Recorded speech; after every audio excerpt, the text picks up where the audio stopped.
Good evening. Welcome to the meeting of the Merrimack School Board. It's hereby called to order, 7:30 on the 4th of December. Would everyone please rise and join the board with the Pledge of Allegiance? I pledge allegiance to the flag of the United States of America and to the republic for which it stands, one nation, under God, indivisible, with liberty and justice for all.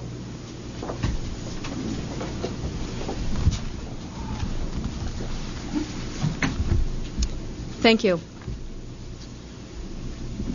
At this time, I'd like to entertain a motion for the approval of the November 2006 minutes. Made by George, second by Jody. Are there any corrections or clarification to said minutes? Jody, please. Thank you. I wanted to thank Rita profusely for the fine-tuning of these minutes. I was very, very pleased, and this is exactly what I was looking for, and I really, really appreciate the extra effort that went into these. Thank you very much. Very good. Any further comment, clarification, or corrections?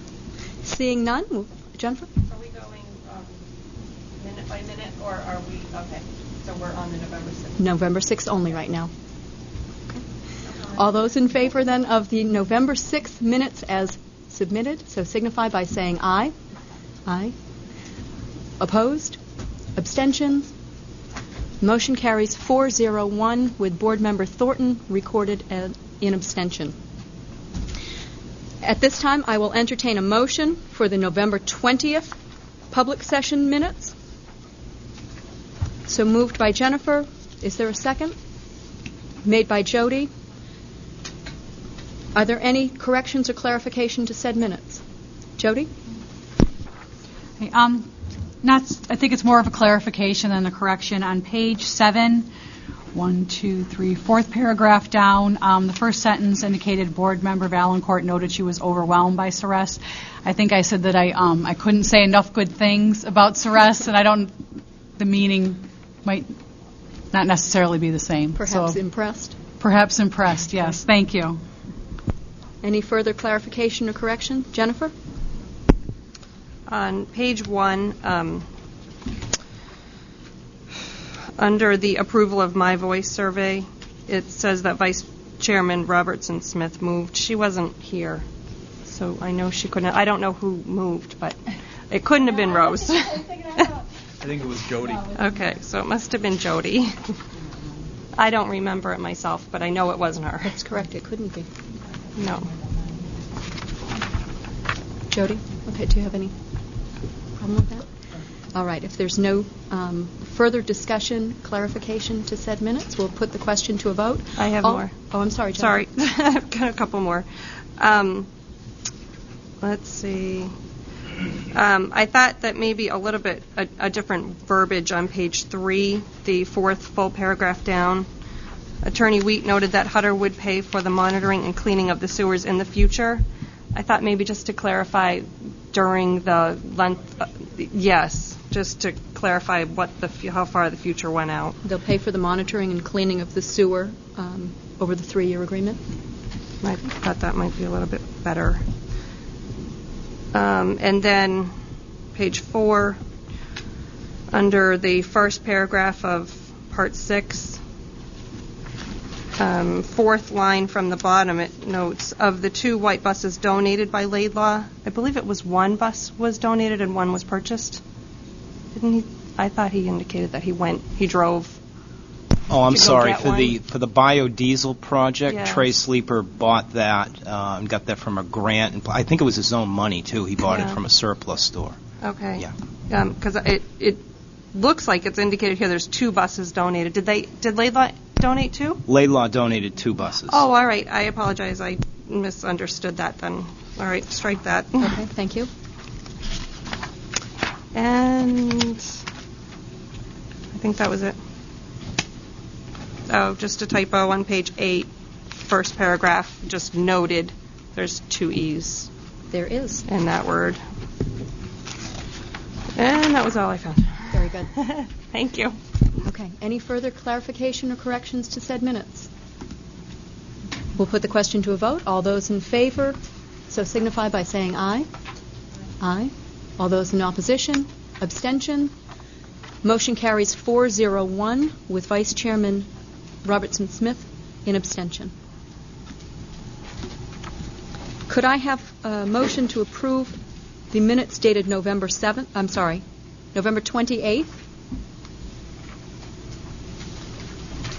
Made by Jody.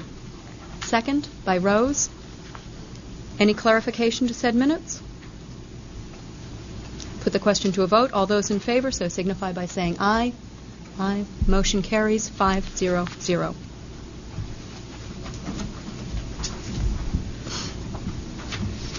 At this point in our meeting, we will open it to public participation. This is an opportunity for members of the public to raise issues, provide information, or state personal positions for the record.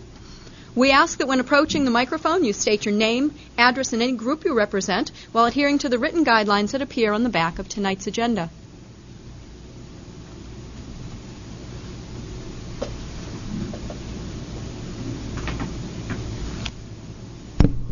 Good evening. My name is Tim Tenhave, 72 Amherst Road. Tonight you'll have a discussion on your agenda in regards to the School District Budget Committee. And since I kind of helped prod this discussion a little bit back in May, I just wanted to come full circle with you folks and take a moment and say how much I appreciate the due diligence that was done by both the board and the administration in going through this whole issue, uncovering all the nastiness. Well, nastiness is probably a harsh word. All the intricacies involved, and keeping me informed and in the loop, both as a board and a district, and the individuals here as well. And I see tonight we'll be moving forward with this and kind of moving on to the next phase of all this. So I just wanted to take a moment and say how much I appreciate all the due diligence, all the work that was done. I think taking the time to get it right was the right thing to do, and I appreciate that. Thank you. Thank you, Tim. Any further participation from the public this evening? Seeing none, we'll close public participation. Our next item on the agenda is the consent agenda. Could I have a motion to approve the consent agenda for the two items as submitted? So made by Rose, second by Jody. In the approval of the updated and new policies, you'll see that the Equal Opportunity Employment Proposed Policy has been moved to item number 5. Superintendent Chaffrey is going to speak to that in just a moment. So the consent agenda that we're voting on at this time consists of only the two items that were last reviewed, drug-free workplace policy and the employer protection policy. Is there any discussion by the board? Seeing none, we'll put the consent agenda to a vote. All those in favor, so signify by saying aye. Aye.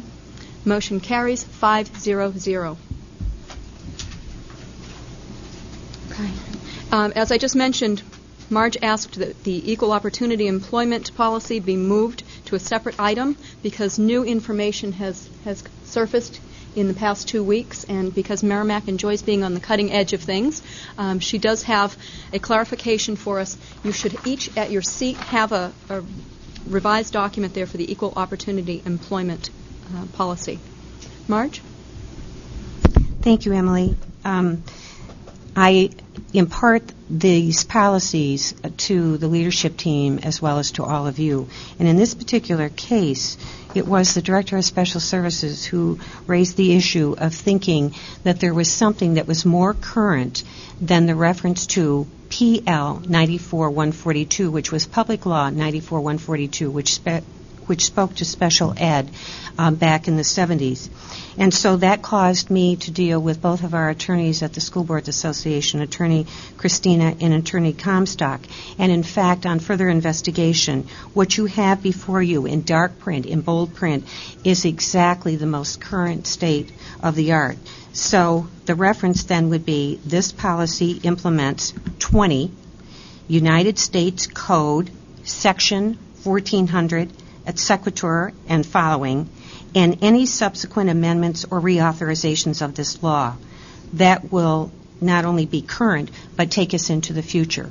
And so literally it was Attorney Christina that said that because of our raising this issue now, this will be brought forward for other school districts. So I really feel as though, to Emily's point, we are state of the art.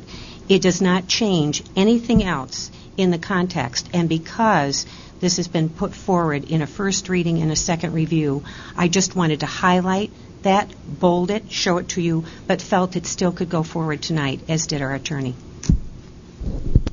With that said, I'll entertain a motion for the approval of the Equal Opportunity Employment Policy as amended. So made by Jennifer, second by Rose. Is there any further discussion or comment by the board? Rose?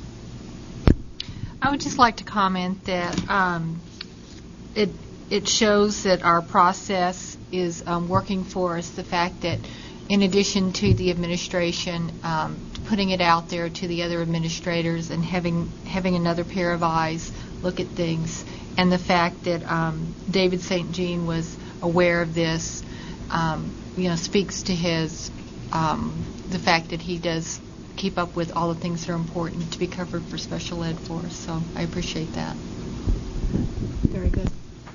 Any further discussion or comment from the board? We'll put the motion to a vote. All those in favor of the motion as submitted, so signify by saying aye. Aye. Student rep's position? Okay. Motion carries 5-0-0 with the student rep recorded in favor. Okay, the next item on our agenda is a rendering from Attorney General's office regarding the Budget Committee. At this time, we'll welcome Attorney Van Loan to the table. You'll remember that in this process, questions were raised both at the deliberative session and again in our first board meeting in May by members of the public. In the questioning process, Marge engaged the services of the Department of Revenue Administration, in particular, received a response from Bob Anderson. We also elicited recommendation of counsel, including Jean Van Loan, who sits before us this evening, and municipal law attorney Gordon Graham. Compounding the issue, then, we did receive audience with the Attorney General in September of this year, and while Assistant Attorney General Bud Fitch has apologized for the delay, at last we do have a document before us, and we ask Attorney Van Loan for his rendering this evening. Welcome. Good evening. As the chairman indicated, this matter has been studied by 4 different groups at this point of lawyers and administrators, and without belaboring the point, essentially we have all come to the same conclusion with respect to the Budget Committee.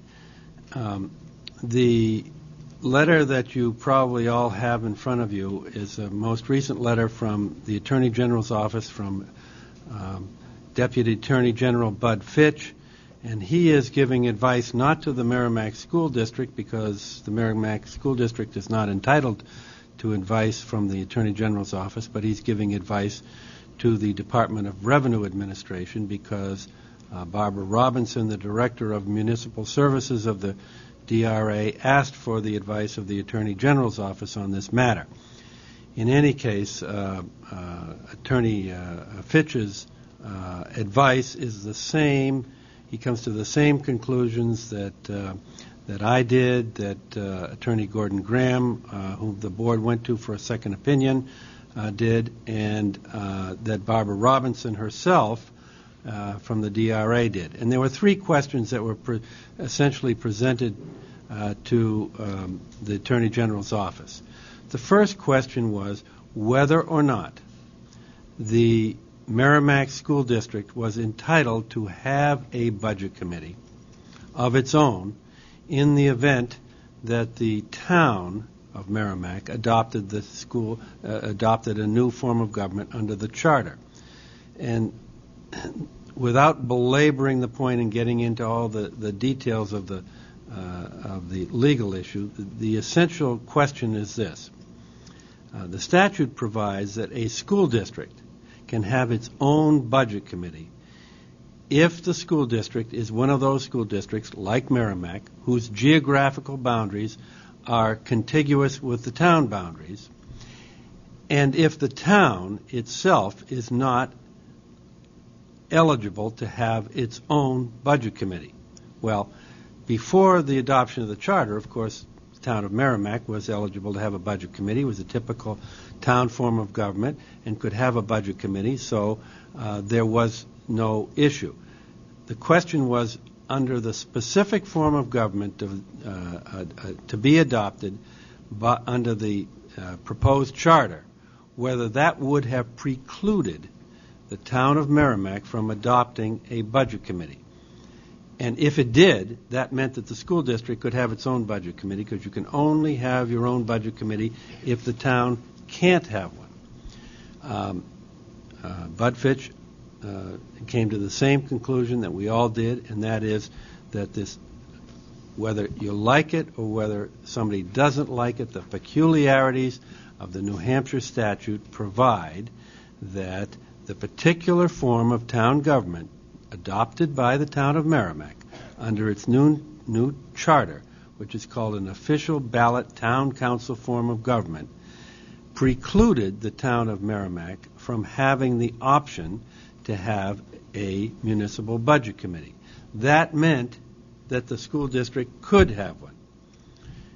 The way, of course, it came up was in your own warrant for the annual school district meeting this last spring. There was a petitioned article that basically said, if the town adopts the charter, shall we, the school district, continue to have our own budget committee?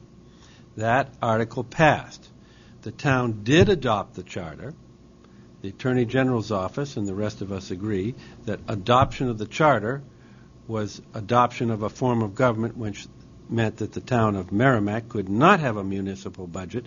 Therefore, the school district could have one, and the petitioned warrant article was effective to create or to authorize the school district to have its own budget committee.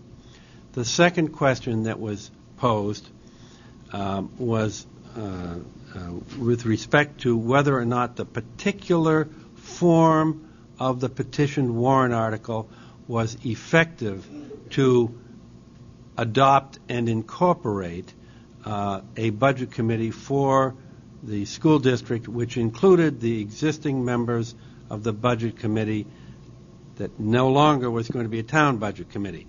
And again, without overcomplicating the issue, it had to do with the fact that the original statute that dealt with how a municipality or a school district adopts a budget committee did so. Typically, this was long before so-called Senate Bill 2, and it was provided for a different procedure as to how it would occur if a municipality or a school district on its own wanted to do it. Senate Bill 2 kind of superseded that, and yet the two statutes don't necessarily mesh. And so the question was, could the Merrimack School District, which is a Senate Bill 2 district, adopt an article, which was the petition warrant article, to create a budget committee for the school district alone in the Senate Bill 2 format? And again, without going through the arcane legal issues that are involved here, the answer of the Attorney General's office, which was the same answer that we all agreed upon, is yes, that the petition warrant article was effective, that it could be done through the Senate Bill 2 process, and therefore that the vote that was taken by the school district in its two sessions, its deliberative session and its balloting session in this last spring, was effective, once the charter had been adopted by the town, to adopt a budget committee for the school district alone. The last question that was addressed was the term of office. Again, this has to do with an argumentative conflict between the statute on adopting budget committees and Senate Bill 2 law, which came in later on. And the question was whether or not if you were to treat the vote that the school district took this spring to create its new budget committee, if you will, whether, despite what the fact that the petitioned article said, which tended to indicate that everybody who was in office would continue to serve until the expiration of their normal term. And as you probably know, we have some 2-year term members, some 3-year term members. Whether that was still going to be effective to keep them in office for those terms, as compared to the statute, which said if you're going to adopt a budget committee in the beginning, everybody gets elected initially for a 1-year term. Attorney General's office ruled on this matter, as did everybody else, that the statute that provides that they will have a 1-year term is effective. So it was and continues to be my opinion that the members of the new Merrimack School District Budget Committee, who are the old members of the Merrimack School District Budget Committee, or the Town Budget Committee, in this case, their term expires next year.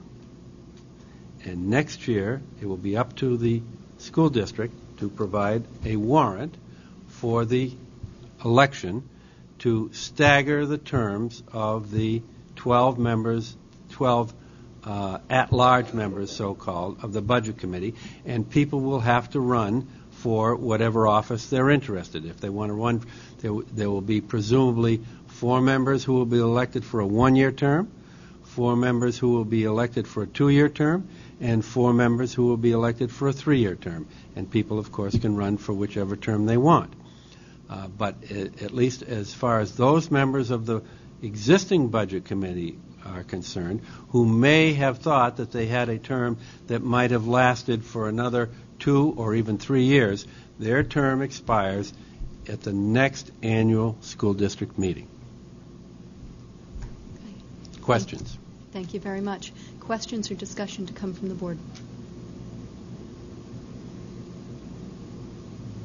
Seeing none. Attorney Van Loan, we thank you for your time, your assistance in this matter. It is no great feat, I think, to have some resolution to this matter, and I know that the Budget Committee is ready and just awaiting its start. May I just offer a suggestion? Since this matter has been hanging in limbo, and I probably should add one other thing. There is perhaps a peripheral issue which I feel very comfortable in expressing an opinion on, even if nobody has asked me.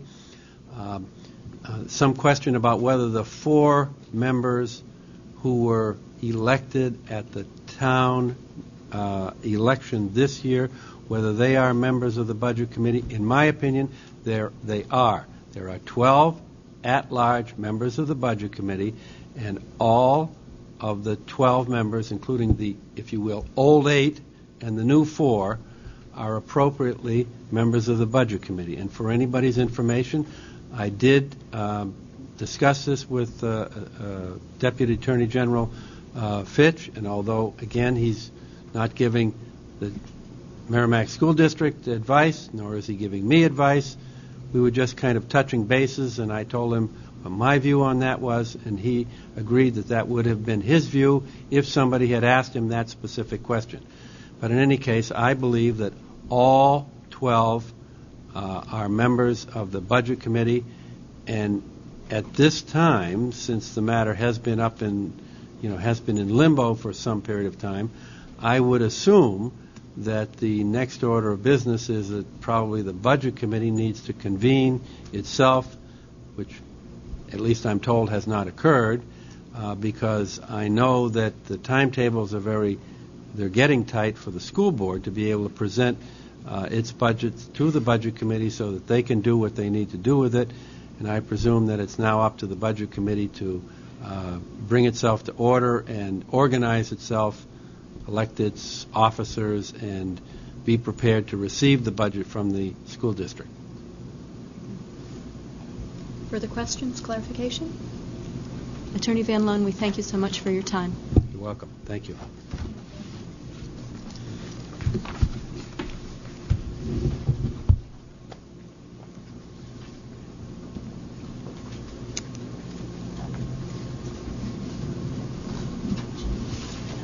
The next item on our agenda this evening is the Merrimack Middle School Sewer Project Resolution. I'm sorry?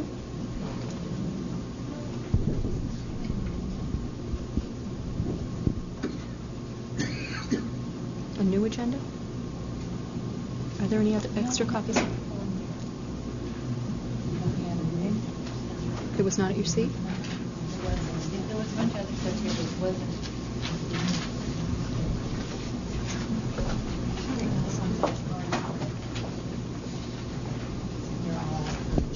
Okay. Slight oversight, not intentional. That's right.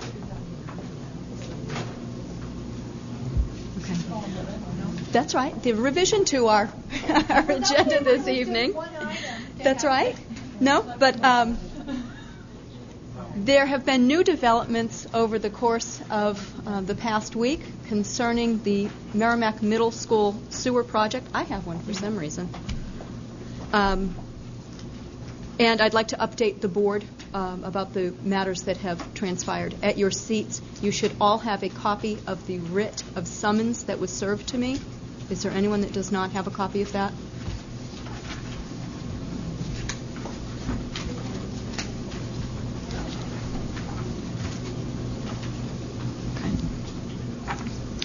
As you may be aware, the Town Council addressed the acceptance of the middle school sewer line as an agenda item on Thursday, the 30th. At 5:37 that evening, I was served at my home by the Sheriff's Office with a writ of summons that was filed in Hillsborough County Superior Court by Pichette Brothers. They are the subcontractor who completed the portion of the sewer line from the intersection of Babusick Lake Road and Madeline Bennett Lane, the traffic signal, on through easterly toward Jessica Drive on Babusick Lake Road. While the agenda item was important to the school district on its own merit, notification of the suit filed by Pichette Brothers against Hutter Construction, the town of Merrimack, and the school district became pivotal. Vice Chair Robertson Smith and Board Member Markwell were also in attendance at the council meeting. Because I identified myself not only as a resident but also as school board chair, I would like to present the information I stated during the council meeting. Is the sound up? I'm up.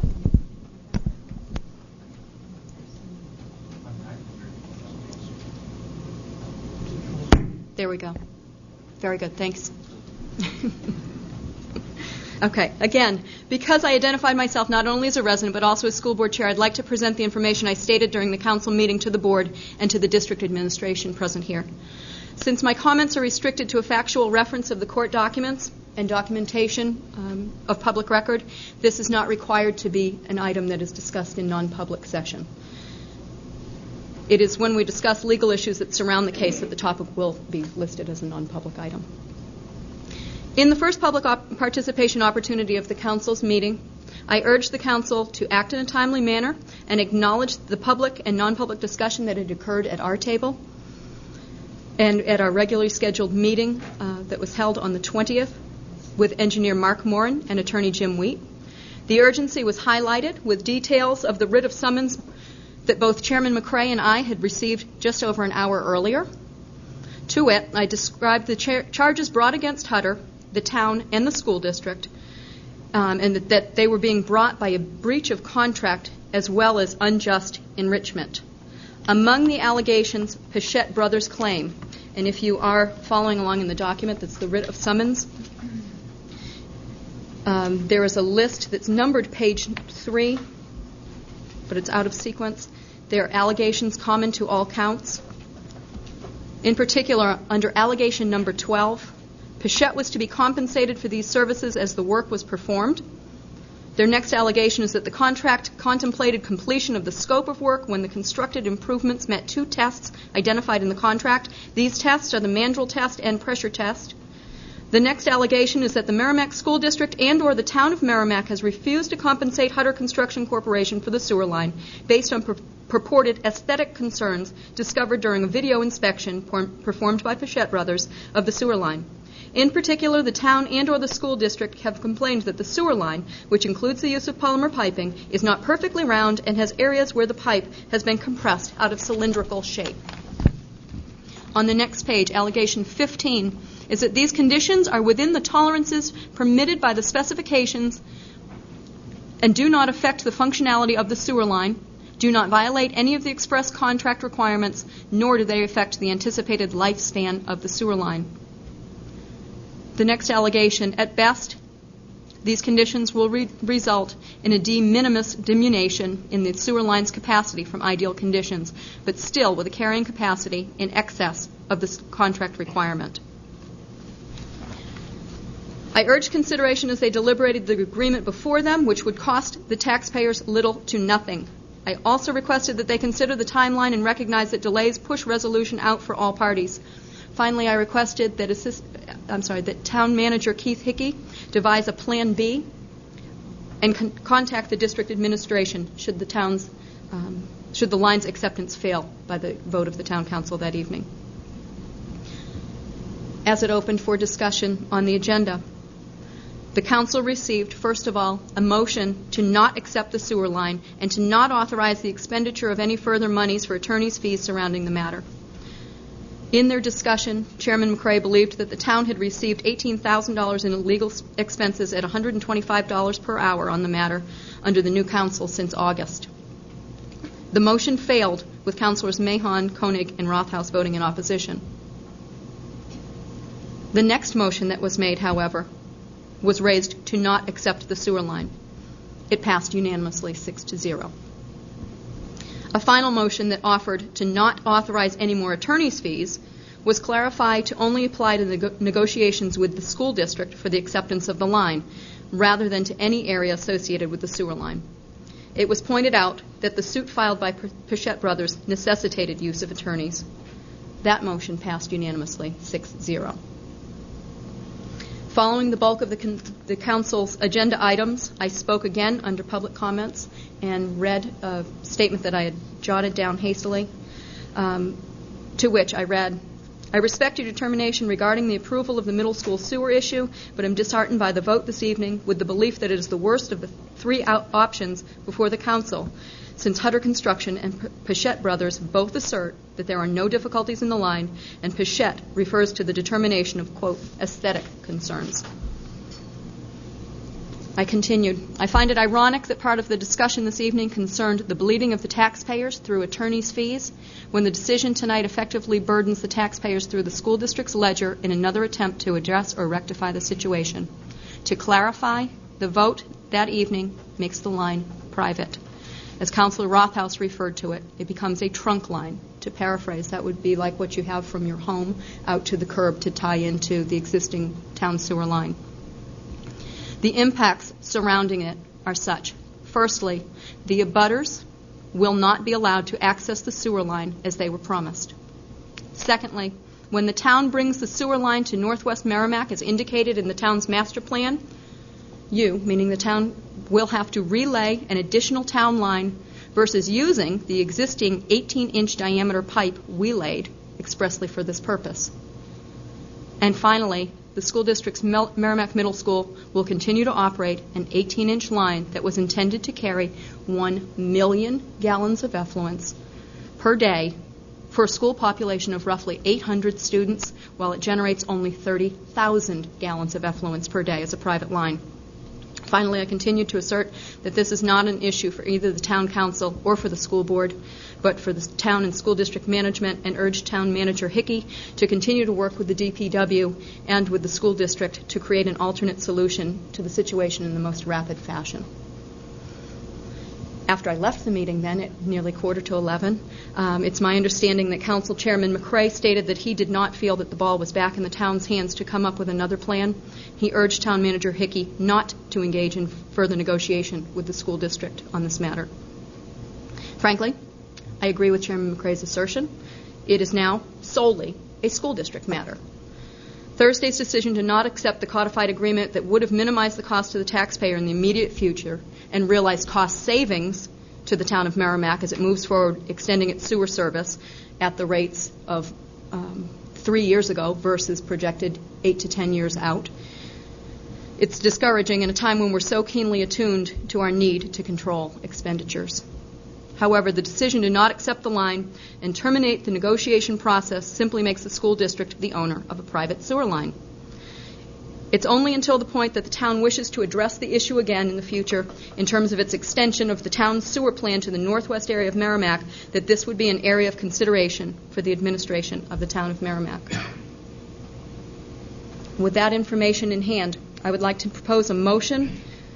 Whereas the Merrimack School District is operating a private sewer line from its facilities on Madeline Bennett Lane through the intersection of Babusick Lake Road to the intersection of Jessica Drive, the school district is directed to enter formally into all areas of the agreement outlined in the letter crafted by District's Attorney Jim Wheat and dated September 29, 2006, with the specific deletion of the stipulation that Hutter Construction install 3/4 visors on the intersection's pedestrian lights at further compensation. Could I have a second to the motion? Rose? To speak to the motion, the agreement referenced was discussed at the school board's public session November 20th. This agreement is the refinement of an earlier negotiation dated July 19th that developed with the inputs of DPW Director Ed Chase, Town Attorney Steve Clark, the engineering firm of Metcalf and Eddy, Business Administrator Matthew Chevnell, and the Hutter Corporation's attorney John Griffin. This agreement is described as part of a comprehensive resolution of the dispute between the district and Hutter. It authorizes payment to Hutter in the amount of $39,000 upon completion of the adjustments, repairs, and operations associated with the completion of such. The scope of the agreement includes, but it's not limited necessarily to, paving, shimming, driveway aprons, pavement markings, adjustment of manholes, rebuilding of handicap ramps, grouting of drainage pipes, repair or replacement of sidewalk curbing, repair of existing sidewalk, and repair of the leak in the stub at manhole 4.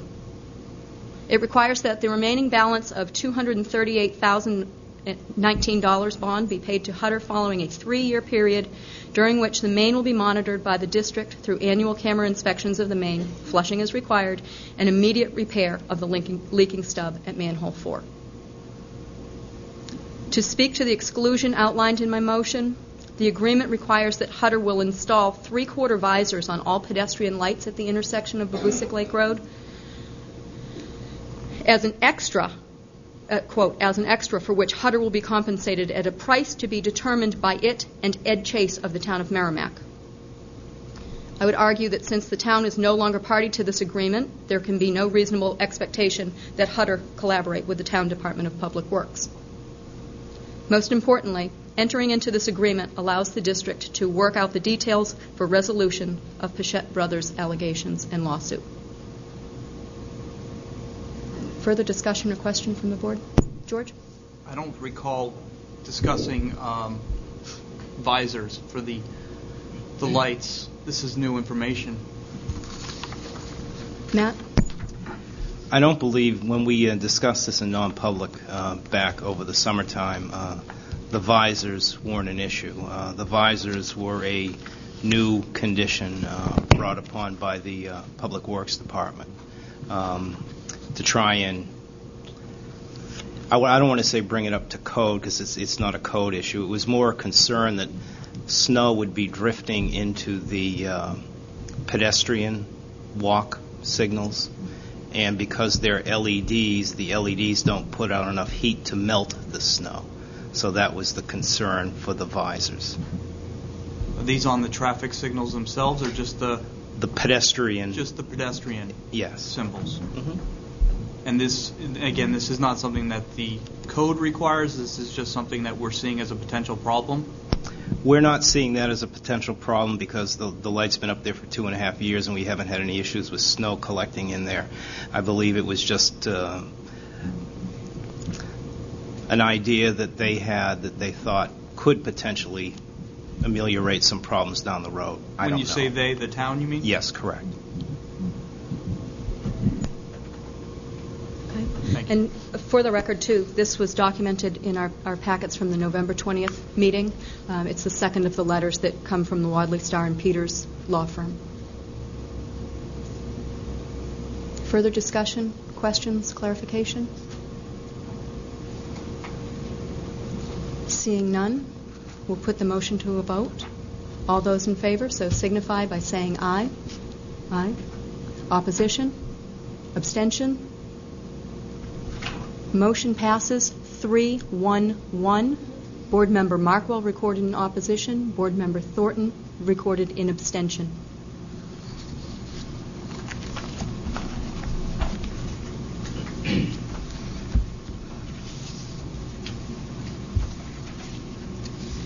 Item number 8 on our agenda this evening is the overview of the proposed 2007-2008 school budget. And Marge, I'm going to let you take this away. Thank you. The first thing I want you to know is that we have a budget book for the 6 board members to be given to you at the end of the meeting. And in the front of that budget book is the message that I'm going to impart now. So you will have it in written text. What I'm going to do is just highlight it. The first thing I want to say to all of you is this by far was the most challenging assignment that I personally have ever dealt with. And I think if you talk to the other leaders of the administrative team, they tell you the same. In September, this board provided a directive to the members of the leadership team to aid them, assist us in preparing a budget. The first thing the board said in the directive was to build a level services budget, which is really a default budget. What it says is look at your contractual obligations, your mandates, and ensure that there are no new initiatives. That's the first thing to do. When that was completed, the next thing that was said as step 2 was to try and plan for a level funded budget, which means that our budget for next year would be exactly the same as our budget this year.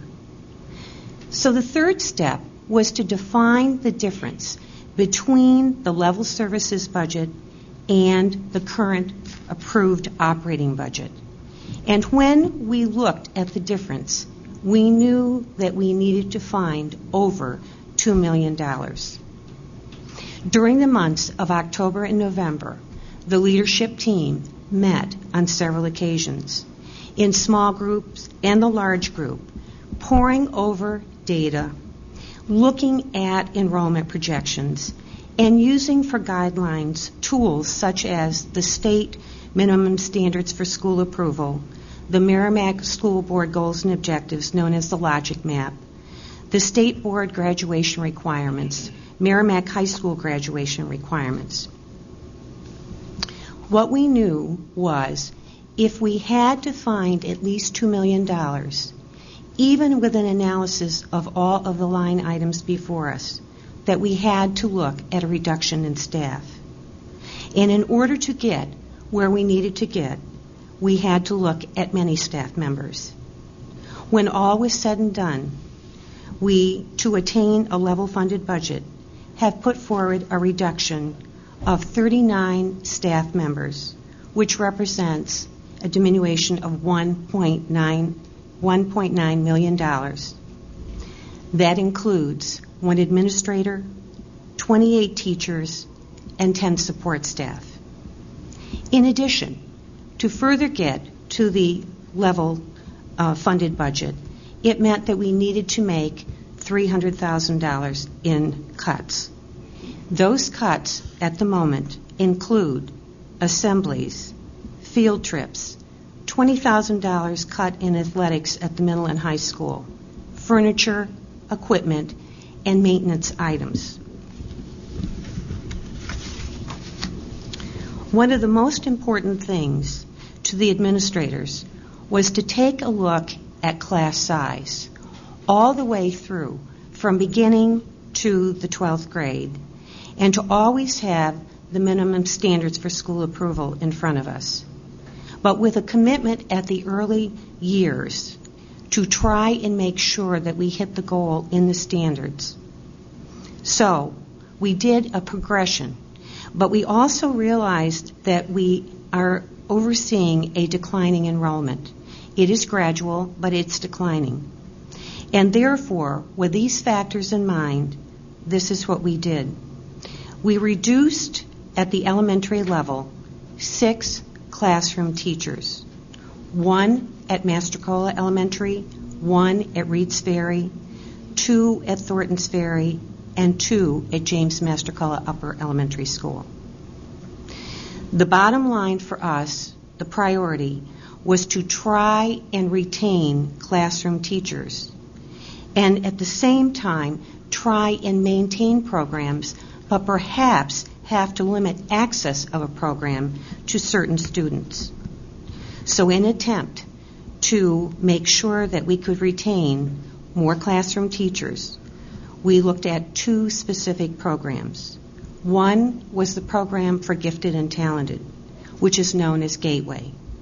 We wanted to keep this program, but felt that the only way to make the reduction was to eliminate the 2 Gateway teachers at the elementary level. And currently we have 2 who service the 3 elementary schools.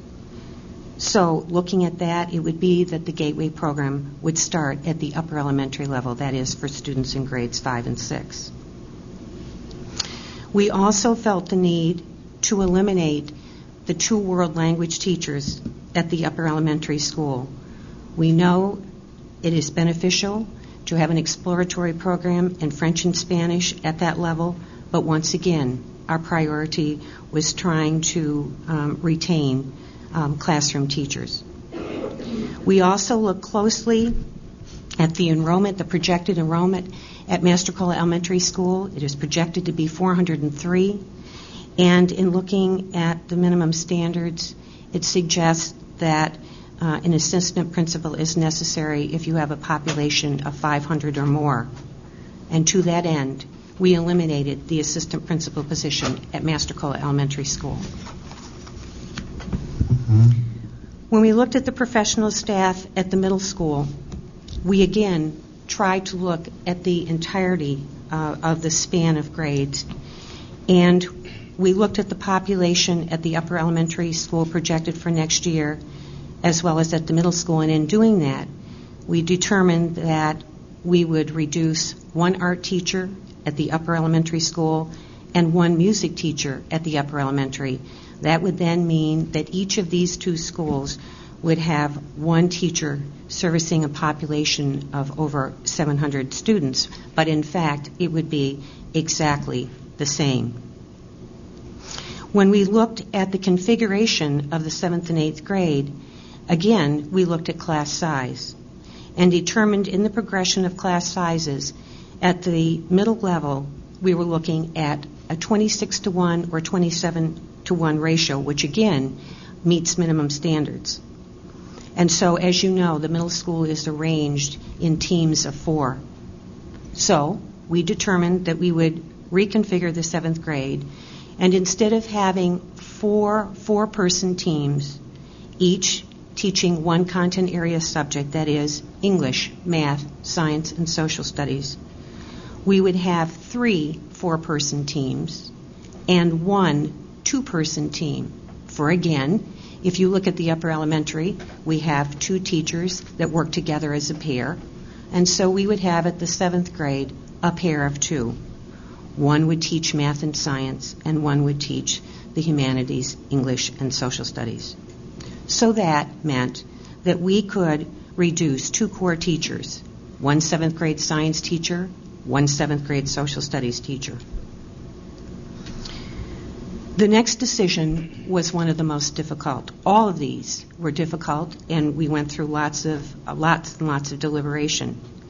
But again, we looked at the whole and determined that we would eliminate 4 world language teachers, 2 that teach French and 2 that teach Spanish, and that all students would access world language at Merrimack High School, which is where the credit-bearing courses are.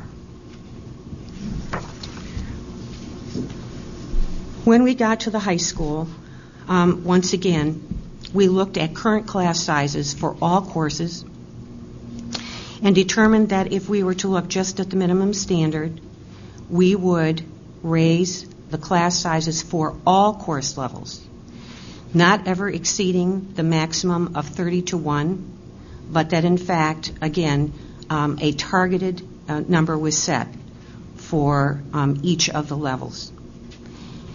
We also looked at the configuration of the high school. Currently, the high school is organized in what is known as a modified block schedule.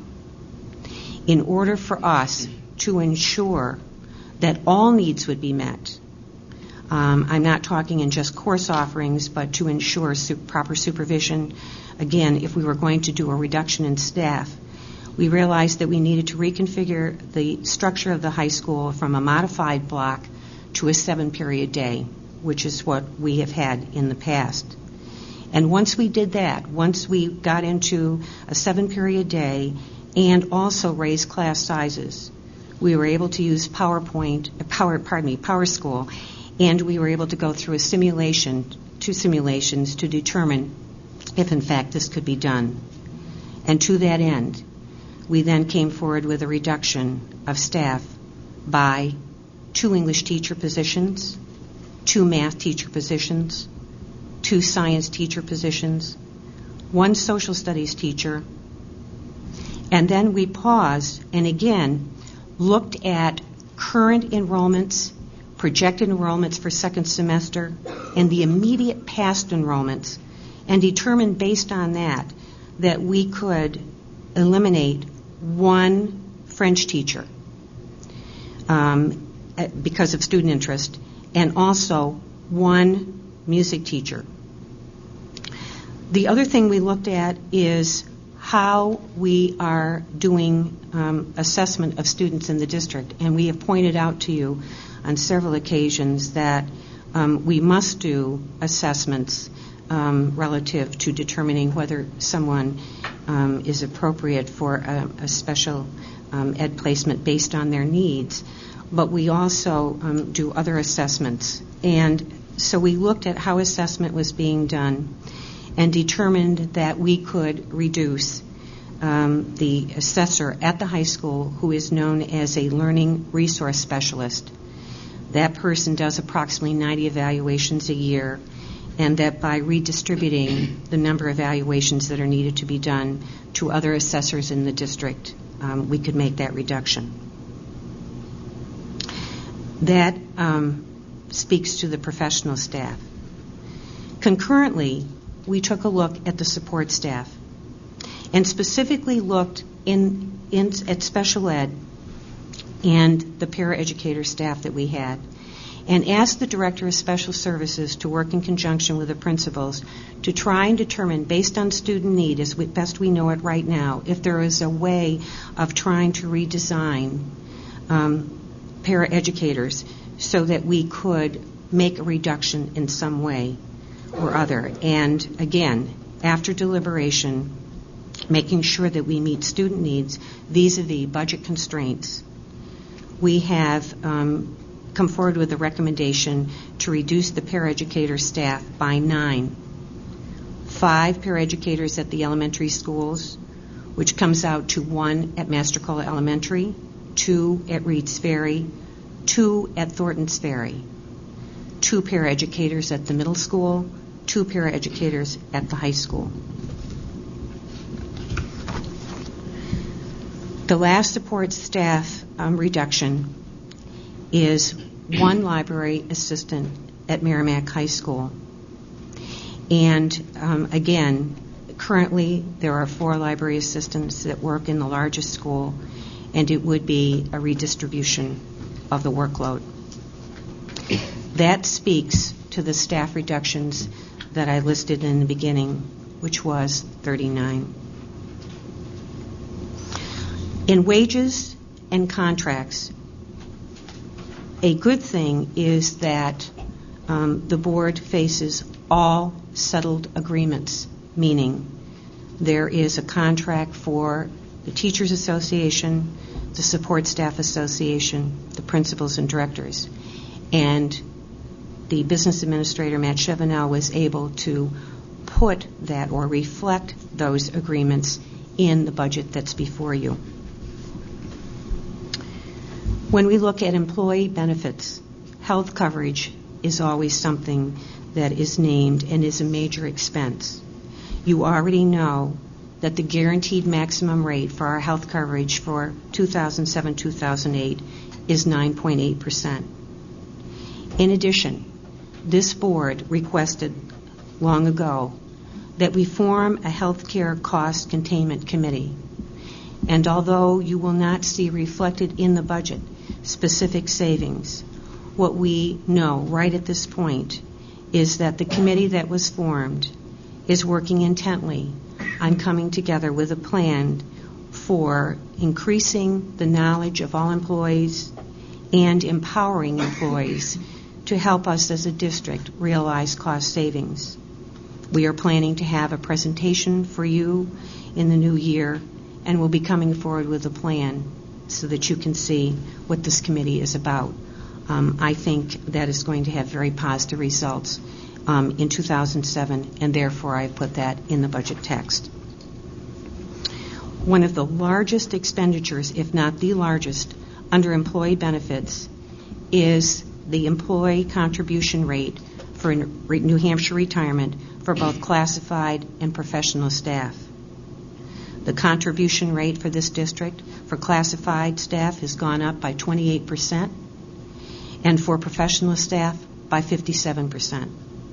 The reason for that is there has been a significant downturn in the stock market.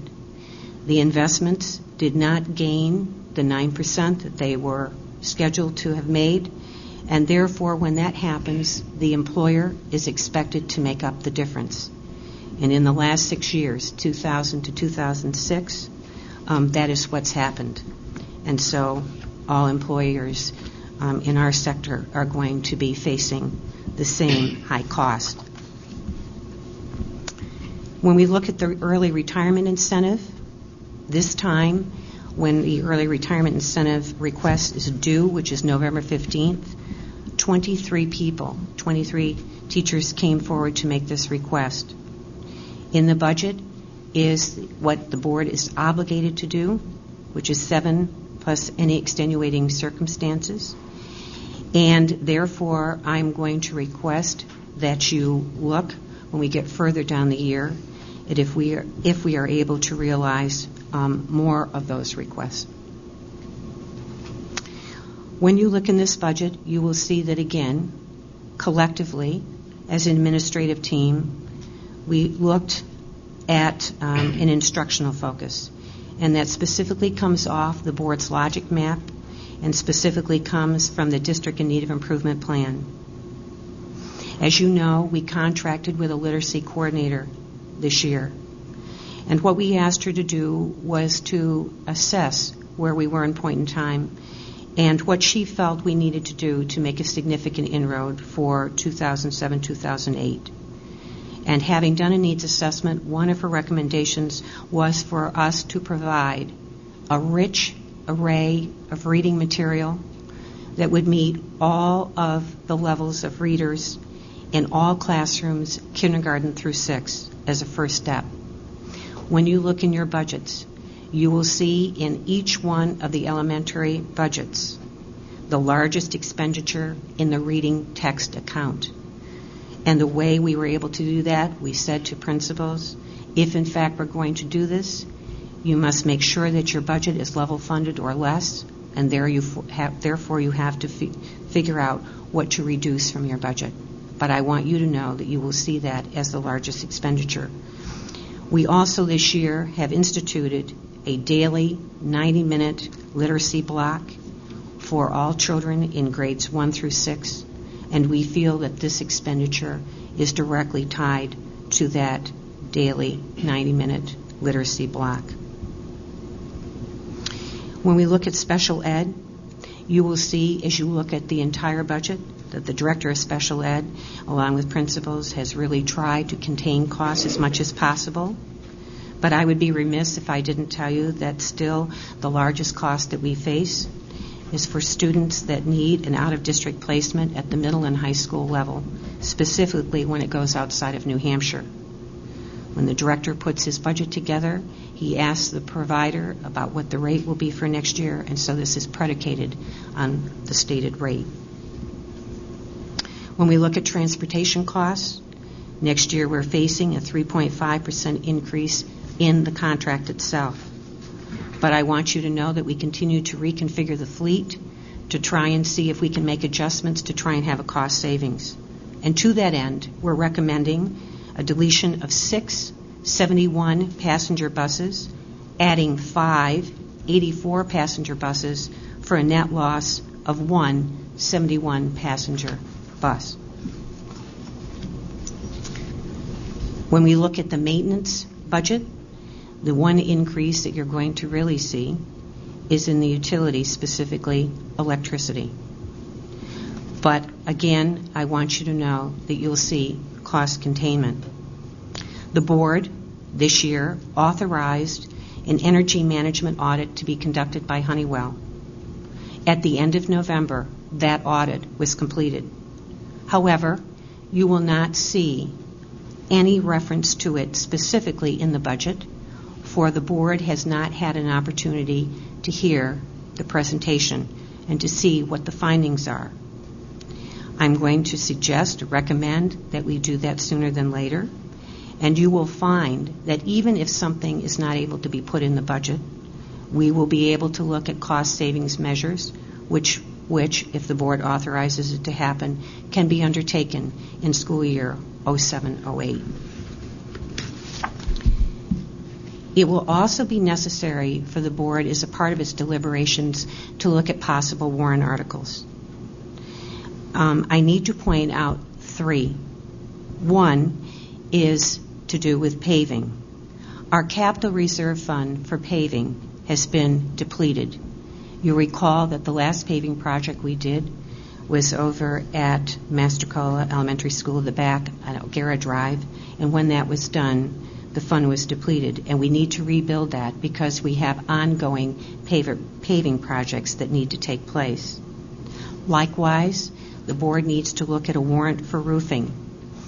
In the capital improvement plan for 07-08, you will not see any projects. But in the outlying years, there is one for a section of the roof at Mastercola Elementary. And then in a further outlying year, there's one for Reeds Ferry School. We do have some funds in the capital reserve fund for roofing. Matt will talk about that when we deliberate. But once again, what we want to try and do is see if we can have those funds captured so when it comes time to do the project, we simply ask the voter for approval. The last warrant article that needs to be considered, or at least a discussion about the topic, is asbestos abatement at Merrimack High School. The maintenance director and assistant director have really done a good job with the maintenance department in making sure that the asbestos was contained.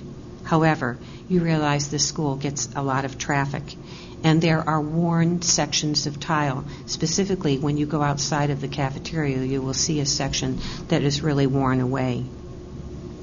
And so the director of maintenance is requesting that the board take a tour of the sections of the building right here in this elongated hallway, where we need to take a look at that and determine how asbestos abatement might be accomplished. It might be that we do a small project and include that in the operating budget, or it might be that we put a warrant forward to do the entirety of the job. But we will have a tour. We will look at costs. We will look at square footage. But it has made itself known to us now, and we're also this particular building is going to be re-inspected in 2007, and therefore it would be in our best interest to at least look at the topic and try and see how we might address it. So, to summarize, you now, I think, understand clearly why this was a most difficult assignment. I would call it sobering. And so right now, the book that you're going to be given looks as follows. The 2007-2008 proposed administrative budget is $56,286,747. The current approved operating budget is $55,997,700. $673. Marge, would you please reread that? Certainly. The 06-07 approved operating budget is $55,997,673. So the difference is $289,074. That means that the proposed budget that we're putting before you is 0.5% over the current approved budget. So even with the reductions that we have proposed, we were not able to actually hit a level funded budget. Our expectation is that we have analyzed a lot of data. We have looked at a lot of things. We are putting this before you with the idea that you will deliberate about it and determine if, in fact, the level funded budget is where the board will be. Thank you, Marge. Comment? If I may, I'd like to raise a motion. I'd like to propose that we reinstate all 39 staff positions presented for elimination in the school district's budget as proposed by district administration to include corresponding salaries, benefits, and associated costs. Could I have a second? So made by Jody. In support of the motion, I'll clarify that at our September 5th meeting, Marge, as she detailed, was given 2 different directives. One was to come up with the level services budget, and secondly, to come up with a level funding proposal. It was determined that that would come in at $2.7 million after we realized a decrease in our maximum guaranteed health rate that day, or at that time. In the next step, as they attempted to reach a level funded budget, that is, one that spends the same amount as the budget of this current school year, no one can argue that the administration did not take this task to heart. Yet still they fell 0.5% above this year's operating budget. I believe the administration proved itself to be responsive to the request of the school board and to the desires of the community, having learned through the situation that the town of Merrimack experienced over the course of the past year. They offer an outline of what $2.4 million in cuts will look like. This motion does not address the ancillary cuts to programs and services proposed by administration.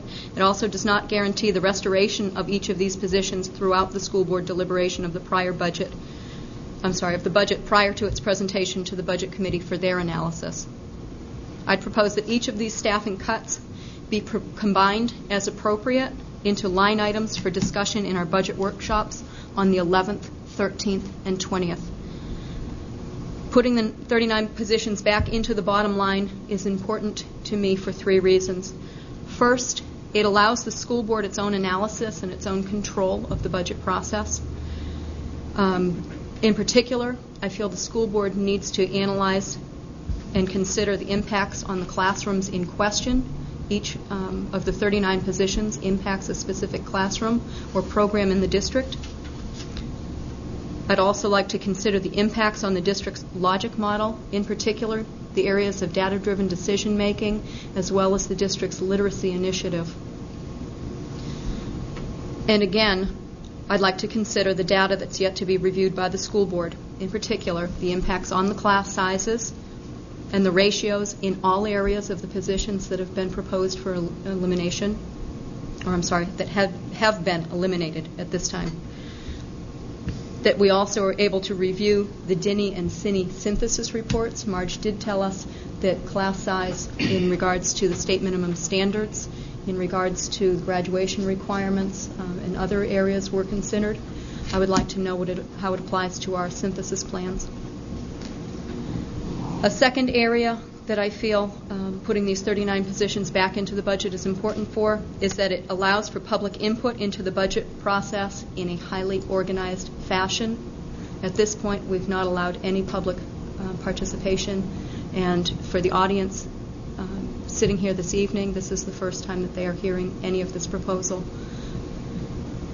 A third area or reason why I would like to see the 39 positions put back in the bottom line is that it's simply a clearer way or a cleaner way for the board to get about its business of cuts this budget season. What we want to be about is not restoration of items to the budget, but of removal of items from the budget on our own terms. Support of this motion allows the public to recognize what the administration amassed in its very sobering efforts, but allows the school board to streamline its own decisions. Comment, question? George?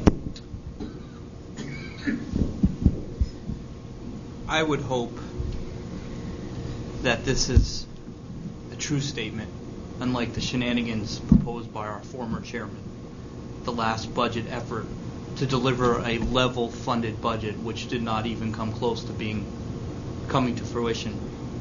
I sincerely hope, like I said to that person, that you mean what you say, and this board is about legitimate cuts, necessary cuts that have to be done.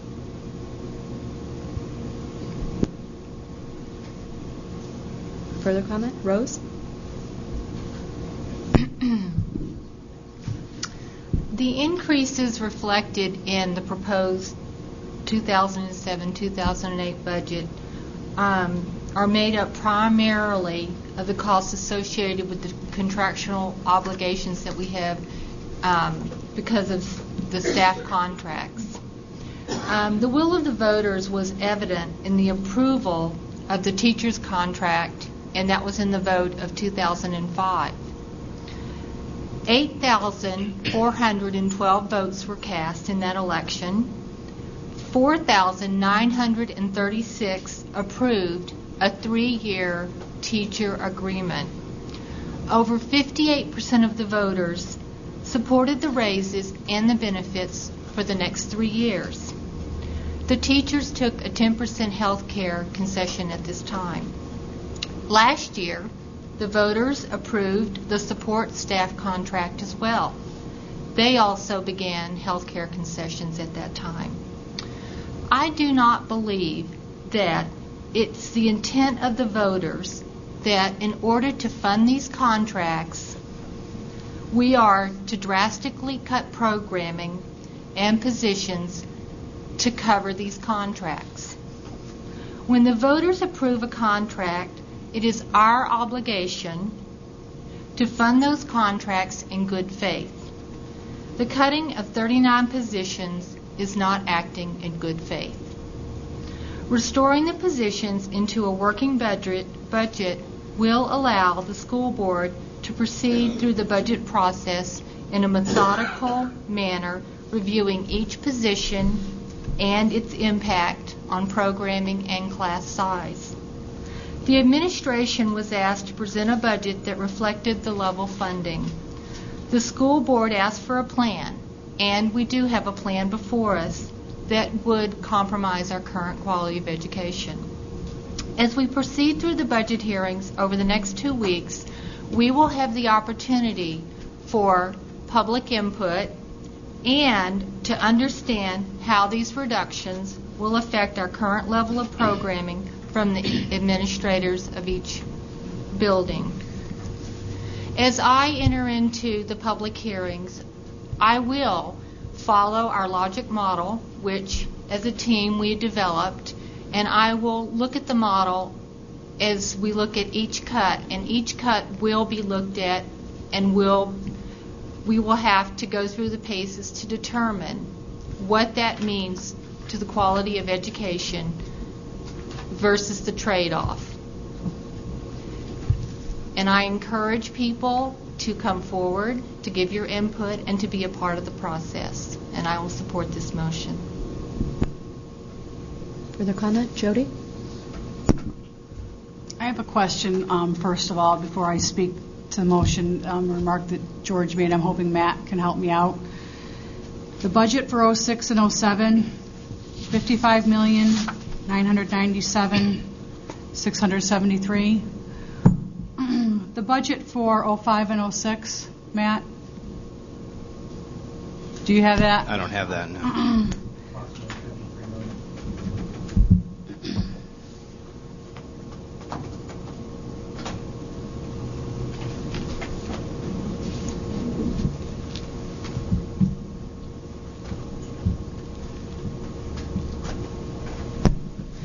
0506 budget, 54,749, 451. That's the operating. I'm sorry, 54? 54,749, 451. We don't have any way of knowing how much of that was added into the budget by petition warrant articles by any chance? No. Some of it? 0506? No, 0607 Oh, that was 146,200. for the technology. Right.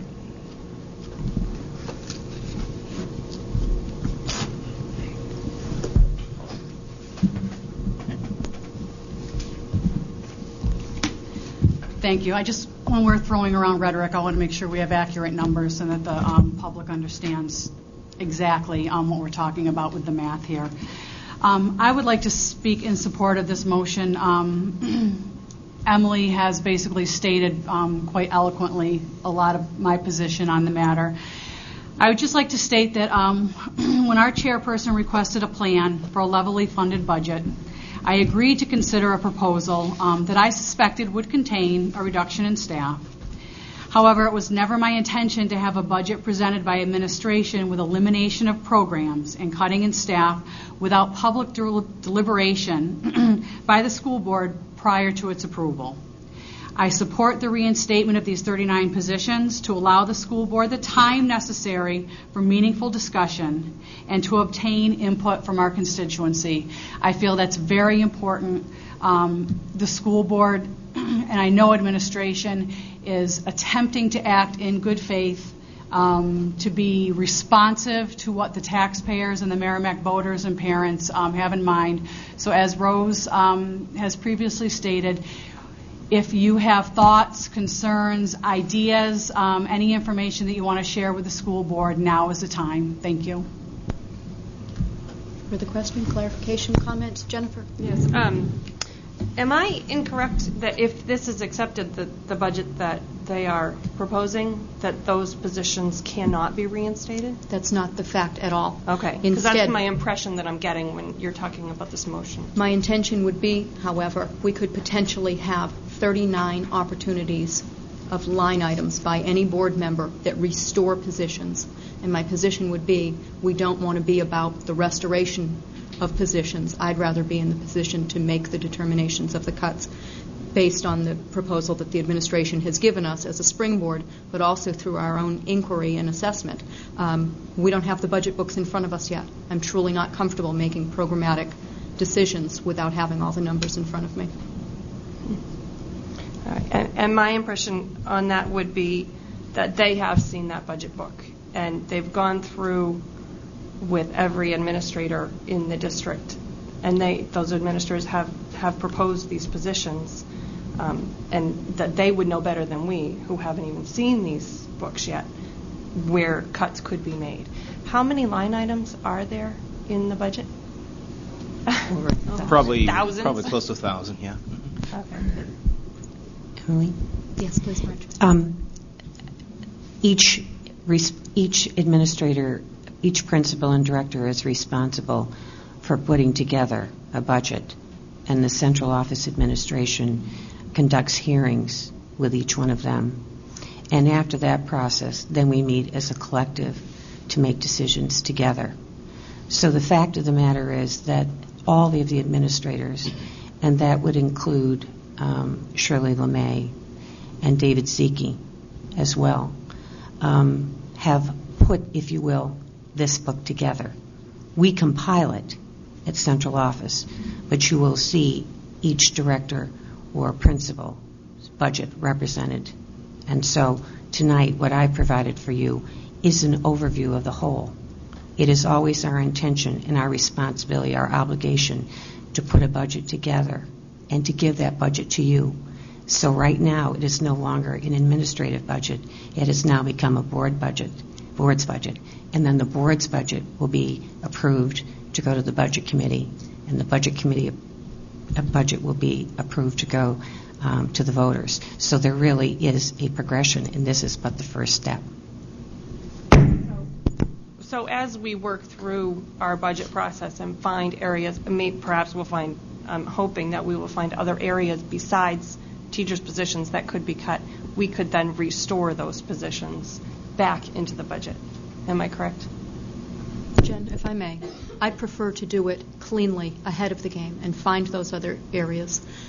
If I can comment too, not to interrupt, but to respond to George's comment earlier. I'm not going to take it personally, George. I know that you didn't mean it as a personal affront, but when I campaigned, I spoke clearly to the opportunities for streamlining the district's budget, not for decimating whole programs. So really, my intention would be to look at that budget with a fine-tooth comb, not to have programs that I believe strongly in right off the gate being fodder for either speculation or not. On this board, I will assert that I am probably the most involved with teachers in the district and have a lot of angst about potential cuts to any teachers. So when we look at 28, and to know that those teachers received one-on-one contact today by their administrators, to know that they were told that they would not have a position in the fall, is something that I didn't take lightly. Allowing restoration of these positions gives these teachers also a reason to be motivated to continue the school year and allow the level of morale to be maintained in the building. The board needs to send a positive message, I feel, that we value the programs the district offers, but we are highly responsive to the needs of the community. There will be cuts, and we are not going to guarantee that at the end of the day, any of those 39 positions will be maintained. But the message needs to be that we are highly analytical and really want to be programmed and organized in our structure of our budget workshops and our deliberations. And my only concern to that is that we're now, these teachers and educators have had that meeting. Then they're going to have another rumor going around, oh, the board reinstated your position. And then we're going to have to go back and have another meeting. That's a bit of a roller coaster ride for them to feel like, okay, am I safe, am I not safe? My concern is the confusion there with the teachers and educators. I would assert, and I suppose that we can give Marge the directive, that the teachers will be dealt with in a straightforward manner, all staff as proposed. She deals regularly with the associations on both the teacher side and the support staff. Would there be any reason to believe that the information would not be forthcoming for these teachers? I think first I need to tell you that I am obligated to have meetings with teachers and specifically must by master agreement notify the president of the Teachers Association if in fact there is any inkling that there is to be a reduction in force. And so to that end, that is being honest and forthright. Today, what individual teachers and support staff people were told was that tonight when I came forward to make the presentation before the board, that included was their position, the position that they held. However, there were going to be budget hearings, deliberations, and it was that it was going to be discussed and that we did not want anyone reading that in the newspaper tomorrow without their knowledge. So it would be my intent to ensure that people are informed as we go along. And as we have done in the past, we have provided counsel with individuals so that, once again, they are not hearing it from another source, but they're hearing it from our source. But today was a day of obligation to make sure that the president of the association knew that was happening. And in addition to individual meetings being held with all the parties, we also conducted 6 school building meetings so that people would realize exactly, again, what the administration was presenting to the board. Can I just answer, Jennifer? You all right with that? I'm thinking also, Jennifer, in terms of the restoration of positions, if nothing, that would lead more forthcoming dialogue to be happening. The association has been notified that both associations have been notified that these positions will be eliminated. It allows further dialogue then as the positions are discussed further in our board workshops. on the 11th, 13th, and 20th, and on into our regular meetings on the 18th and again on the 2nd of January at that point. I think that it will enhance the communication and the level of service that we can provide those teachers and support staff. Jody? I'd just like to speak to the comment that Jennifer made about our superintendent knowing the budget better than we do as a board. I would never presume to say that I have the experience or the knowledge or the wherewithal to be a superintendent of a school district, and I am in no way second-guessing Marge's rationale for the cuts that she made and the proposal that she's put forward. However, these reductions do directly affect programs, and programs are about policy, and I believe that the school board is about policy. And when you talk about the platform that you ran on during election time, just having recently been elected to this position, this is my first budget process that I'm going through. I believe that I did make a promise to the taxpayers that I would prudently review the budget. I would stringently look at any new spending to see whether it was appropriate or not. And I also made a promise to parents that I would look out for their children, that their children were what mattered to me. And eliminating programs is something that I wholeheartedly believe the school board needs to be about discussing before it's made final. And we also need to allow public participation. So I don't feel that in any way, and I certainly hope that Marge wouldn't take it that way, that I am questioning her expertise in crafting a budget. I would never pretend to be able to do that. However, when we are talking about increasing class sizes and eliminating programs, I do believe that that is where the school board needs to be involved. Thank you. Further comment or discussion? Okay. Seeing none, there's a motion on the floor. We'll put the motion to a vote. All those in favor, so signify by saying aye. Aye. Opposition? Abstentions? Motion carries 4-1-0. Board Member Thornton voting in opposition. George? I voted in the affirmative with the true belief, or the true hope, I should say, that what you said will be done.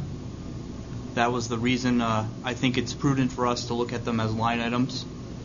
But I am hoping that it is unlike last year's events, which were most discouraging to, I think, the taxpayers as well as myself as a board member. Thank you. Thank you, George. Next item on our agenda. Matthew, Jody raised for us at our last meeting the desire to have an inquiry into the Employees Incentive Program. As you may be aware, the town offers a cost savings program whereby employees are awarded with a benefit if they are to assist the town in its budgeting and process of savings. Matt? Thank you. Like Chairman Coburn stated, this is in response to an inquiry by Board Member Valancourt to look into the town's employee incentive program awards for cost savings measures. I think a lot of it stemmed from the budget process. I think your question was, do they budget anything for the awards or whatnot? And when you look through the program given to me by Finance Director Paul McCallie of the town of Merrimack, it states really that what they get is a percentage of the award. They get a percentage of the cost savings, 10% of the value of the first year's projected savings, or $5,000, whichever is less. So it's not an item that he states that they budget for. It's all predicated on a savings, a one-year savings, and you get 10% of that as calculated up to a maximum of $5,000. So this is their plan before you for your review, for your discussion, for your consideration. Thank you, Matt. Any comment on the town's program? We all received this in our packet in the mail. As Matt has indicated, it's for our consideration. It's an information piece that we requested of him. Okay. Jennifer?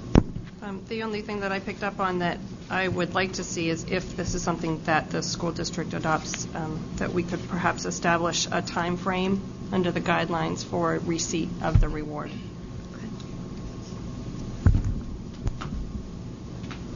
And again, Jennifer, that would be something, we would bring forward a formal proposal, or any board member could certainly do that for discussion and consideration of the board at any time. Other consideration, comment, questions? Jody? Thank you very much, Matt, for doing the research and getting this information to me. I guess, and I read this, and not having much experience, I've never crafted a program such as this. What the town is doing looks acceptable to me, and I don't know if anybody in the school district would rather, if there's any way they'd rather tweak it or fine-tune it so that it's more specific to a school district. But what would the next step be in implementing a program such as this for Merrimack School District? Marge, what would your suggestion? Well, I think the first thought when you mentioned was to just find out what the town had in place to see if it was a template that was workable. And one of the things I said to Matt is, do you know how many employees have taken advantage of this and kind of what has come forward? And I believe there has been one. Is that correct? So there was a part of me that wondered if it would be beneficial for the board to first have Honeywell come and make its presentation about what was found off the audit. Because I'm going to tell you, just in a very quick look, a perusal, if you will, at the findings, there are 14 pages of findings, and there are some for each one. Remember, they did an audit of each school and 3 buildings. And I think, once again, it's like the health care cost containment. If employees are aware of what they might be doing that would be beneficial in saving, let's say, energy, and we can educate and get persons to change their habits, that, like, for example, turning lights off in a room if you're not there, that kind of thing, that in and of itself, I think, is going to help us immeasurably. So I was just thinking, would it be appropriate to have Jim Lucy come back, do the presentation, and off that find if there are some particular areas that we could highlight, designate, and then around that say, if an individual could come up and help us realize something in this area. I think that is less and so broad and so hard to track, and maybe we could do a focused approach. Is that something you would be willing to entertain?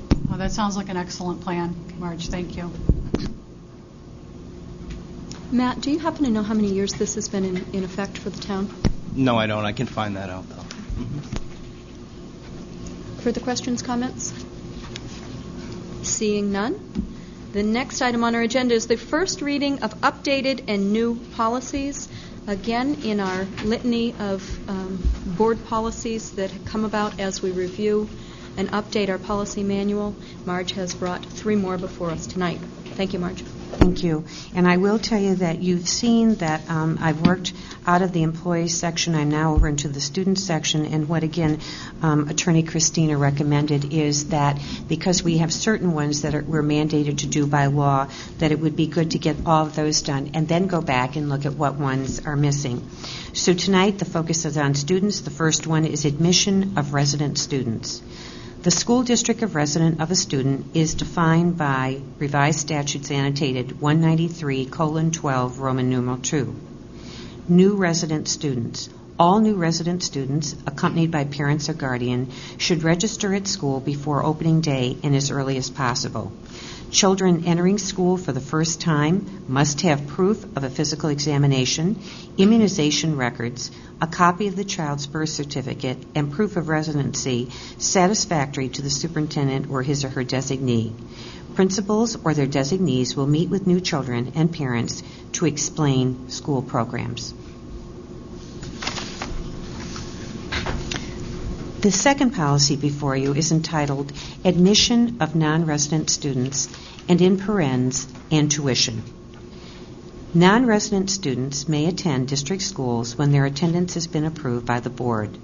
Tuition will be charged at a rate set by the board and billed quarterly in advance to the sending district or parent responsible for payment. When a sending district is responsible for tuition, approval must be received from the sending district school board. And the last one is admission of homeless students. This one I think is quite timely in regards to the fact that at the last board meeting you met our homeless liaison, Jody Hanley. Admission of homeless students. To the extent practical and as required by law, the district will work with homeless students and their families to provide stability in school attendance and other services. Special attention will be given to ensuring the enrollment and attendance of homeless students not currently attending school.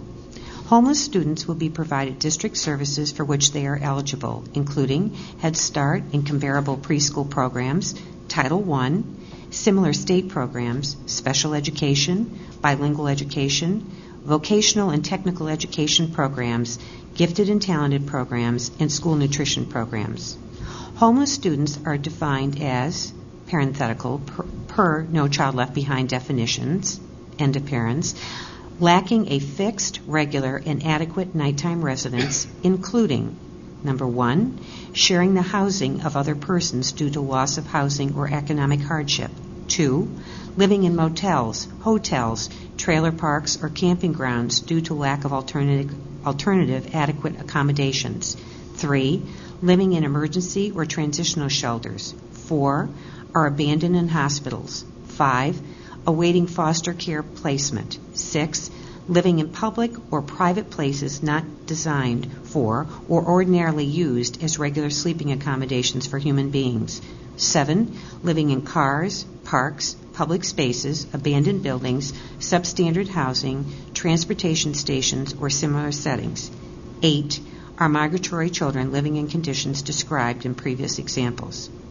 The superintendent shall designate an appropriate staff member to be the district's liaison for homeless students and their families.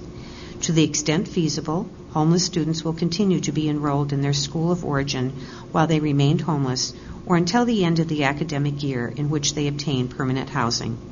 Instead of remaining in the school of origin, parents or guardians of homeless students may request enrollment in the school in which attendance area the student is actually living or other schools. If there is an enrollment dispute, the student shall be immediately enrolled in the school in which enrollment is sought, pending resolution of the dispute. The parent or guardian shall be informed of the district's decision and their appeal rights in writing. Unaccompanied youth will also be enrolled pending resolution of the dispute. Once the enrollment decision is made, the school shall immediately enroll the student pursuant to district policies. If the student does not have immediate access to the immunization records, the student shall be admitted under a personal exemption. Students and families should be encouraged to obtain current immunization records or immunizations as soon as possible, and the district liaison is directed to assist. Records from the student's previous school shall be requested from the previous school pursuant to district policies. Emergency contact information is required at the time of enrollment consistent with district policies. Homeless students are entitled to transportation to their school of origin or the school where they are to be enrolled. If the school of origin is in a different district or a homeless student is living in another district but will attend his or her school of origin in this district, the districts will make reasonable efforts to coordinate the transportation services necessary for the student. The district's liaison for homeless students and their families shall coordinate with local social service agencies that provide services to homeless children and youth and their families, other school districts on issues of transportation and records transfers, and state and local housing agencies responsible for comprehensive housing affordability strategies. The district's liaison will also review and recommend to the district policies that may act as barriers to the enrollment of homeless students. If I may offer up also on the last policy, admission of homeless students, on page 1 of 2, I'm recalling a discussion that we had when Rose and George and I first met Jody Hanley. Under item number 2, living in motels, hotels, trailer parks, or camping grounds, that this is the language of No Child Left Behind. While we may semantically want to argue trailer park versus mobile home and what the intent is, it's language of the law. So again, as we move forward, you're reminded that any sort of amendment, modification, or deletion to said policy should be directed toward Marge in the next 2 weeks before our meeting, so that when we come back for our second review, we will have a streamlined procedure in place. Any questions or comments? Thank you, Marge. Under the agenda topic of other this evening, is there any correspondence to come before the board? Rose? The school board received a letter from an individual who had come to the high school. Her name is Judith Black, and she wrote a very compelling letter about her experience at Merrimack High School.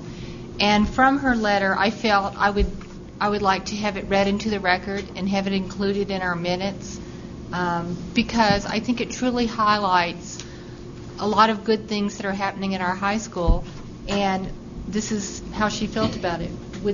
Would you indulge me that? Absolutely, please. Thank you. Dear Merrimack Board of Education, after a lifetime of working as an artist in education throughout this nation, I have never been so delightfully astonished, challenged, and gratified by working with a population of high school students as I was last week by an auditorium full of students at Merrimack High School. Meet Lucy Stone, a first-person presentation about a Massachusetts woman who spent her life speaking out for abolition and women's rights in a hostile Civil War-era America, though well done, is not usually the stuff that keeps teenagers on the edge of their seats. In most educational settings, I offer a 45-minute version of the piece focusing on issues from fairness to fashion that young adults might be able to relate to. This is usually a sufficient dose of women's and national history to satiate the average 16-year-old listener. This is not so at Merrimack High School. Sharon Putney, who supervises the Gateway program, has warmed an entire population of young people to the power of the arts, and the course in women's history taught by Harry Hewitt had piqued not only their knowledge but curiosity and critical thinking about the topic. From the football players in the front row to the hip-hop imitators in the rear, the 150 students sat deeply engaged in one woman's struggle to make her world a better place. The presentation, part of the program, stretched to over an hour, and the pinnacle of this experience came next as Lucy engaged the participants in dialogue and answered their questions. I have performed this program for historic societies, humanity councils, and educators throughout the nation, and never have the questions been as deep, authentic, and probing as those asked at Merrimack High School. We found ourselves discussing the role on money and politics, the difficult split between Anthony, Stanton, and Stone over the ratification of the 15th Amendment, and how childbearing affects a woman's purview of her life and work. These students were able to profoundly involve themselves in the material and respond with such depth of thought and analysis, they superseded any collegiate group I have presented to. If only other school systems could study what Merrimack is doing so very correctly, we could get out of the business of being testing factories and back to empowering young people to think, analyze, and act as activists in their world. Sincerely, Judith Black. I would like to compliment the students who attended that forum. It sounded like it was a great group of kids, 150, that ranged the spectrum at our high school, and thank you for putting a good face on Merrimack High School. Thank you. Further correspondence? If I may, I've been in receipt of an email from Nat Fairbanks of 5 Sand Hill Drive. He was not able to be here this evening, but we also saw him present at the Town Council meeting on Thursday evening, the 30th. The statement is as follows. Nat Fairbanks has been and will be recording the school board and town meetings broadcast on the PEG channels and posting them on Google Video. Anyone with questions about this can contact him, preferably through email, at fairbanks@alum.wpi.edu. You may access these, I believe, through the Merrimack Forum directly. So if there are any questions from the public, please generate them to Nat Fairbanks and not to me. Is there any correspondence remaining? Any comments to come before the board? Jennifer? I'd just like to explain my abstention to the earlier vote on the traffic signal. On the proposal for acceptance of the Hutter agreement and... Yes, thank you. I just felt like I wasn't fully prepared to vote on that, so I just wanted to clarify that I just didn't feel well informed enough to cast my vote. Okay. Other comment? Seeing none, is there new business to come before the board this evening? George? More of a question maybe for a possible warrant article. Is there such a way to put on our ballot a line or a warrant that would entail if someone wished to contribute more in the form of tax money to the school district, they could check a box and have that additional amount applied only to the school district's ledger? Is that something we can do as a warrant or some type of petition? So that would be something on the tax bill that would be produced? Yes, something where you could check a box and say, I wish this specific amount to go to the school district's budget or their ledger, not to the town or not to a general fund or not to the state. Mm-hmm. Whereas our bill is combined for the sources of the sewer, the state's tax, as well as the municipal budget and the school district's budget. Right, yeah. If there were a way, I know at our deliberative session last year, we did have some people that expressed that they thought that the budget didn't go far enough. Mm-hmm. For those people, I would suggest that if they have extra money to contribute and would like to do so, that perhaps they should do that in the form of an additional check to the district's ledger. That's something definitely we can. Obviously, I can't give you an answer tonight that would be something we can here, look but into we'll look as a into new business item for perhaps our next meeting. Sure. Something of what it would take, whether a resident needs to do it or if a board member could petition for a warrant of that nature, and what the wording what the necessary wording would need to be in order to have that appear, and what legal technicalities or difficulties we might incur in getting that on our tax statement. Okay. Thank George, you. I know that there's information out there, but Matt, if you would take that under advisement. Jody? I was just going to question process. I mean, don't we have something process now in place that gifts and grants that come to the school district and they have to be approved by the school board? Mm-hmm. So we basically have a program in place now.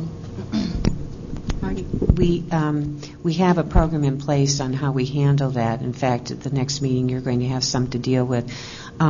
What I thought George was asking was about accessing it in a different way. In other words, they come a certain way, either from particular stores or Barnes & Noble or whatever. This, I thought, was off a document and so on, and I would agree with Matt. That's something we would have to investigate. I mean, that's got a lot of legalese to it and so on. So it's not a question. This is coming from, I don't know if you recall last year's meeting. We had at least one person that I can recall off the top of my head say we didn't go far enough on our spending. We had a former board member state that the default budget had been passed several years in a row, and we haven't passed a new or a traditional budget with all the new increases in several years. For those people that do have the extra money that wish to contribute, by all means.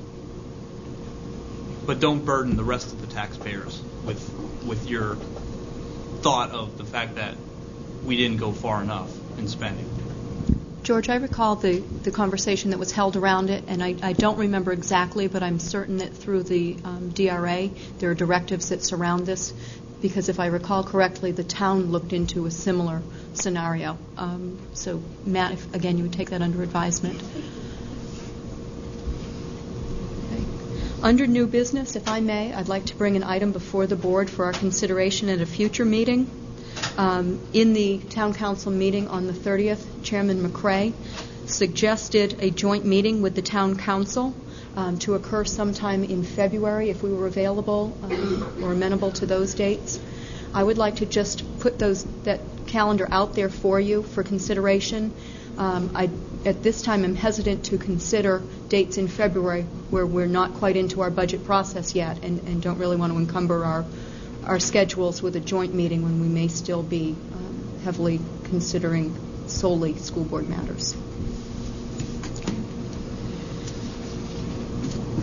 Are there any committee reports to come before the board this evening? Jody. On Monday, November 27th, I attended a Merrimack School District Program Evaluation and Review Committee meeting.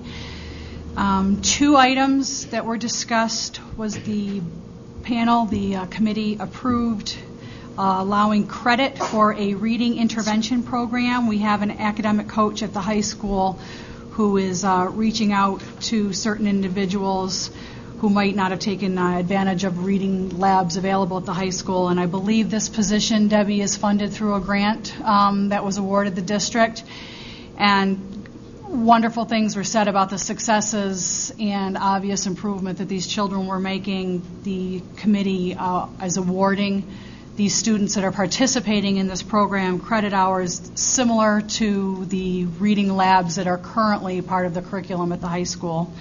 We also heard a presentation by the Gateway program. They're fine-tuning their curriculum and putting things in writing, as are the Social Studies Curriculum Committee and several other curriculum committees in our district. And they were given some suggestions and some ideas, and there was some brainstorming had, and Gateway is going to be coming back, returning to PERC, with some refinement after hearing our ideas. Thank you. Thank you. Further committee reports? Jennifer? On November 21st, I met with the Technology Committee to discuss the distribution of some grant funds that needed to be used up. So throwing around some ideas on some topics for modules for the teachers. Also, I'd like to announce, and this is open to the general public, on January 23rd from 6 to 8 p.m., there will be a internet safety discussion taking place at the middle school. This is being put on by the BeSafeNet.org and the Granite State Distance Learning Network, covering topics such as an overview of the internet, digital divide, cyber predators, how they groom their who they target, the children that they target, prevention opportunities for parents, and youth empowerment. And then it will be an open question and answer session at the end of that. So I think that would be very beneficial for probably all of us to attend. Then on November 30th, I met with the Drug Advisory Council, where we talked about some how Title IV grant money will be distributed, and other surveys, possible surveys that could be brought before us as a board as well. And we'll be meeting again in February, and I forget the date that we picked. But that's it. Other committee reports? If I may, the Athletic Policy Committee continued to meet. They last met on the 29th. Unfortunately, that was the same night as the dinner for Bob Brundage. I was unable to attend the honor surrounding his 50th year of service and retirement from the public eye. But the Athletic Policy Committee continues to amass and assemble, gather documentation that supports or states a case concerning the co-curricular code that was brought before the board a month or so ago. the intention of that committee, since they have been looking at volumes and volumes of data, is to take a very considerate look at it and not rush to come back to the board. They're looking to present again in February. Other committee reports to come before the board? Seeing none. Public comments on agenda items. If there is any comment from the public?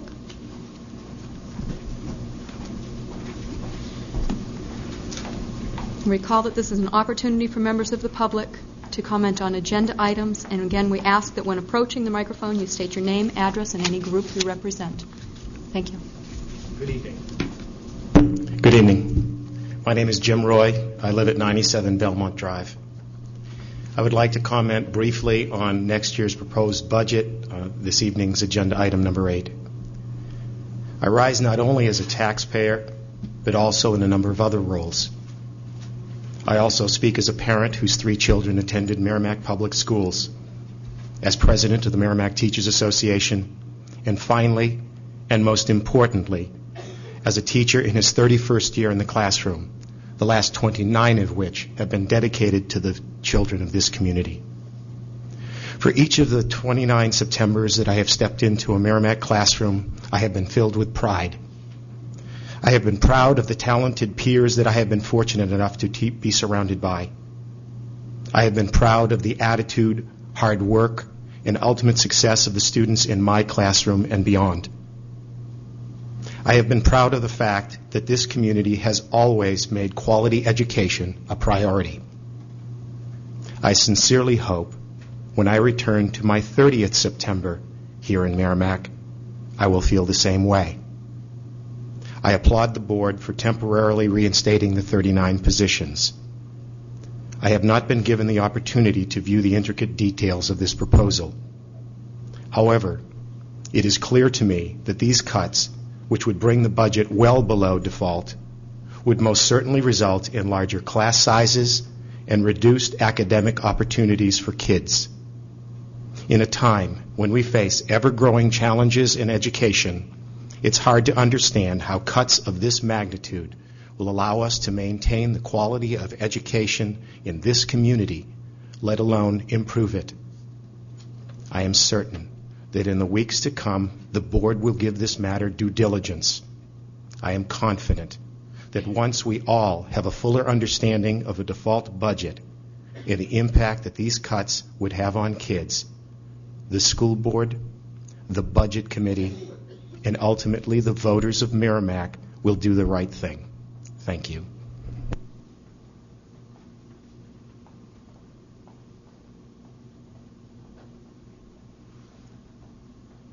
Further comment on agenda items?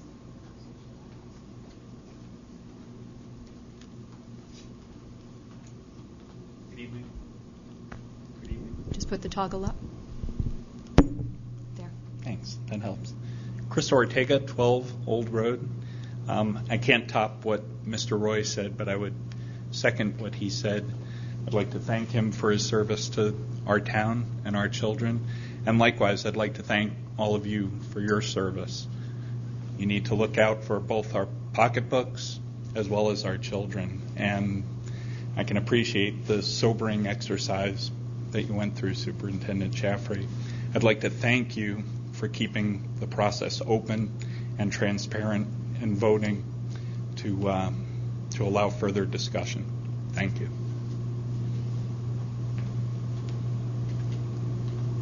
Any further public participation or comments on the agenda items?